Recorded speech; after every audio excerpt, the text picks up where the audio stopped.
ہمارے چینل کو سبسکرائب کریں اور ہماری ویڈیوز کو لائک اینڈ شیئر کریں۔ ایپیسوڈ 5، آواز لبابہ حیدر، پیشکش میر کارواں۔ اس آدمی کو بلا شبہ کسی بھوت یا عفریت سے تشبیہ دی جا سکتی تھی۔ جسم کے نچلے حصے پر میلی سی دھوتی لپٹی ہوئی تھی، بالائی حصہ برہنہ تھا۔ اس کی رنگت توے کی طرح سیاہ تھی اور سینہ بالوں سے بھرا تھا۔ داڑھی اور مونچھوں کے بال اس طرح آپس میں ملے ہوئے تھے کہ منہ کا دہانہ چھپ کر رہ گیا تھا۔ ماتھے پر سفید دھاریاں یعنی قشقصی بنی ہوئی تھی۔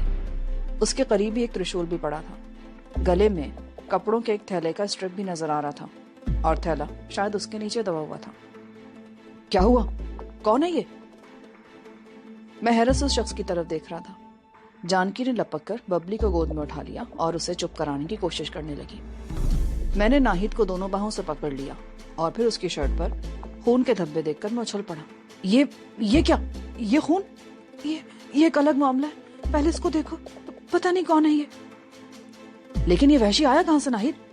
پتہ نہیں، میں سو رہی تھی کہ سینے پر بوجھ سا محسوس کر کے میری آنکھ کھل گئی۔ یہ میرے اوپر جھکا ہوا تھا۔ اس کی خوفناک شکل دیکھ کر میں چیخ اٹھی۔ میں نے اسے دھکا دے کر ایک طرف گرایا اور جب یہ دوبارہ میری طرف بڑھا تو میں نے قریب پڑا وہ پتھر اٹھا کے اسے دے مارا۔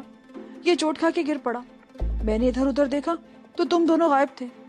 میری چیخ سن کر ببلی بھی جاگ گئی اور اس وحشی کو دیکھ کر خوف سے چیخنے لگی۔ تم دونوں کہاں چلے گئے تھے ہمیں چھوڑ کر؟ اوہ! آخری الفاظ اس نے جس شاکی لہجے میں کہے تھے اس سے مجھے اندازہ لگانے میں دشواری پیش نہیں آئی کہ وہ محض وقتی طور پر نہیں بلکہ ہمیں اپنا مستقل ساتھی سمجھنے لگی تھی۔ اسے تو میں بعد میں دیکھوں گا، مگر تمہاری شرٹ پر یہ خون کے دھبے کیسے ہیں؟ اگر ہوائی جہاز کی کریش لینڈنگ کے دوران تمہیں کوئی چوٹ لگی تو تم نے بتایا کیوں نہیں؟ مجھے چوٹ نہیں لگی تھی۔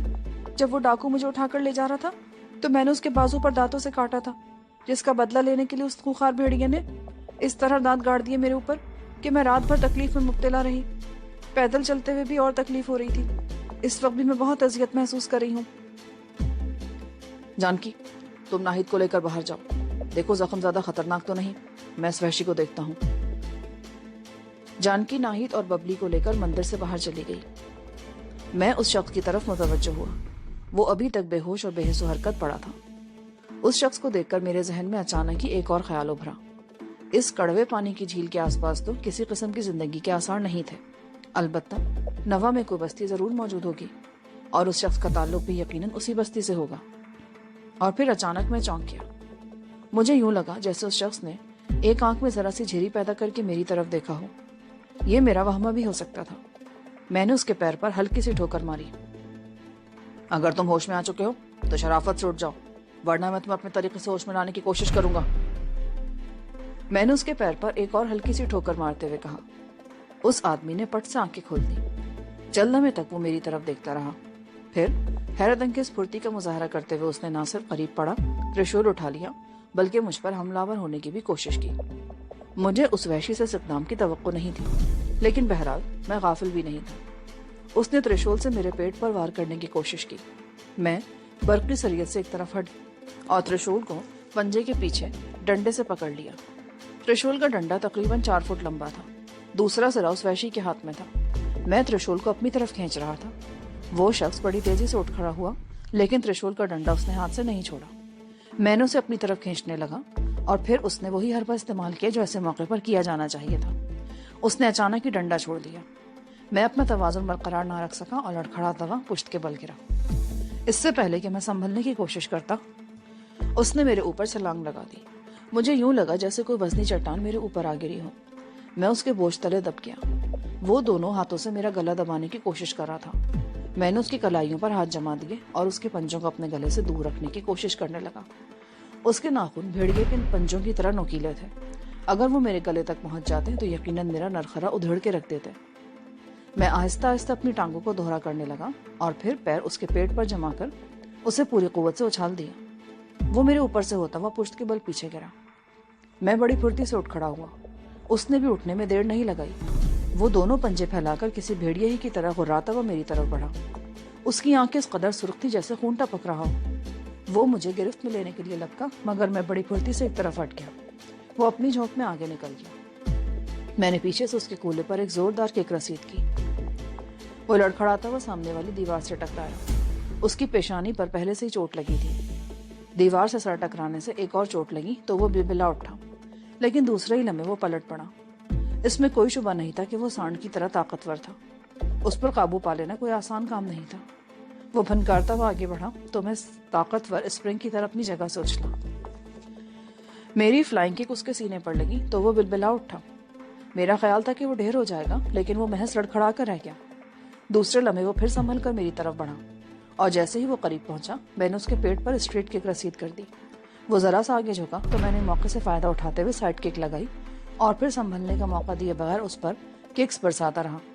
لیکن میری حیرت کی انتہا نہ رہی جب اس گوشت کے پہاڑ پر کوئی اثر نہیں ہوا۔ میں نے ایک اور فلائنگ کک لگانے کی کوشش کی تو اس کا داؤ چل گیا۔ اس نے حیرت انگیز پھرتی کا مظاہرہ کرتے ہوئے میری دونوں ٹانگیں پکڑ لی اور مجھے الٹا لٹکا دیا۔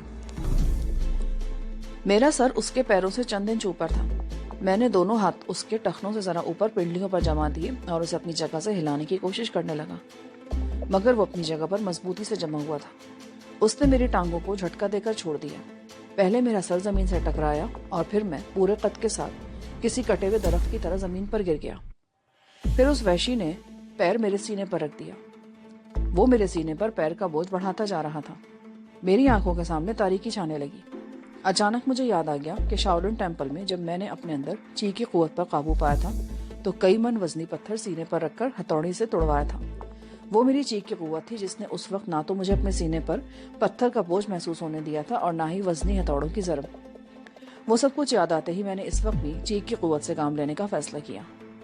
میں نے آنکھیں بند کر لی اور سانس روک لیا، اور جب گہرا سانس لیا تو میری مشکل حل ہو چکی تھی۔ وہ اب میرے سینے پر اپنا پورا بوجھ ڈال رہا تھا، لیکن اب میں نہ تو سینے پر دباؤ محسوس کر رہا تھا اور نہ ہی مجھے گھٹن محسوس ہو رہی تھی۔ اس کا دوسرا پیر زمین سے 6 انچ کے قریب اوپر اٹھا ہوا تھا۔ میں نے وہ پیر پکڑ لیا اور پوری قوت سے مروڑتے ہوئے زوردار جھٹکا دیا۔ وہ اچھل کر پیچھے گرا۔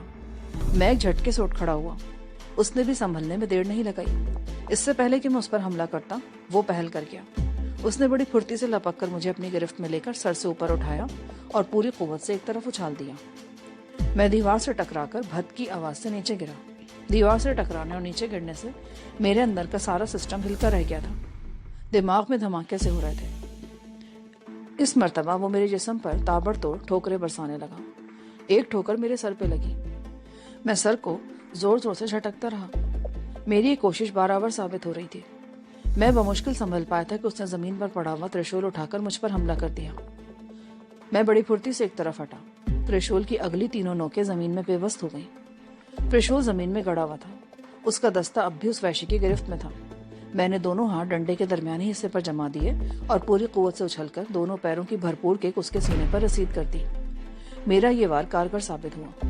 وہ بلبلاتا ہوا اٹھا اور لڑکھڑاتا ہوا پشت کے بل گر گیا۔ میں تیزی سے اٹھ کھڑا ہوا۔ ترشول ابھی تک زمین میں گڑا ہوا تھا۔ میں نے ڈنڈے سے پکڑ کر اس کو کھینچا اور اپنے حریف کی طرف لپکا۔ وہ شخص اب مکمل طور پر میرے رحم و کرم پہ تھا۔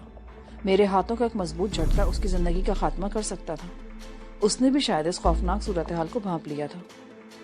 اس کی آنکھیں وحشت سے بھر گئیں اور اس نے دونوں ہاتھ جوڑ دیے۔ ہمارے کو مت مارو بھایا، ہم تمہارا کیا بگاڑا تھے، چھما کر دو ہم کو۔ اچانک ایک اور خیال میرے ذہن میں کوندے کی طرح لپکا۔ مجھے علم نہیں تھا کہ ہم لوگ جہاز کی تباہی کی جگہ سے کتنی دور نکل آئے تھے اور یہ کون سی جگہ تھی۔ کوئی بستی یہاں سے کتنی دور تھی۔ یہ شخص ہماری امیدوں کا واحد مرکز تھا۔ یہی ہمیں کسی آبادی تک لے جا سکتا تھا۔ اگر اسے مار دیا جاتا تو ہم اس ویرانے میں بھٹکتے رہتے۔ ویسے حقیقت یہ ہے کہ میرا اسے جان سے مارنے کا کوئی ارادہ نہیں تھا۔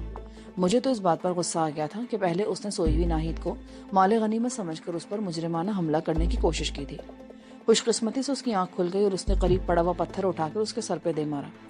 پتھر کنپٹی پر کسی نازک جگہ لگا تھا جس سے وہ وقتی طور پر بے ہوش ہو گیا تھا، مگر ہوش میں آنے کے باوجود وہ بے ہوشی کا ناٹک کر رہا تھا اور مکاری سے کام لیتے ہوئے اس نے ترشول سے مجھ پر حملہ کرنے کی کوشش کی تھی۔ اگر میں غافل ہوتا تو اس کے پہلے ہی حملے میں مارا جاتا، اور اب وہ میرے سامنے پڑا مجھ سے زندگی کی بھیک مانگ رہا تھا۔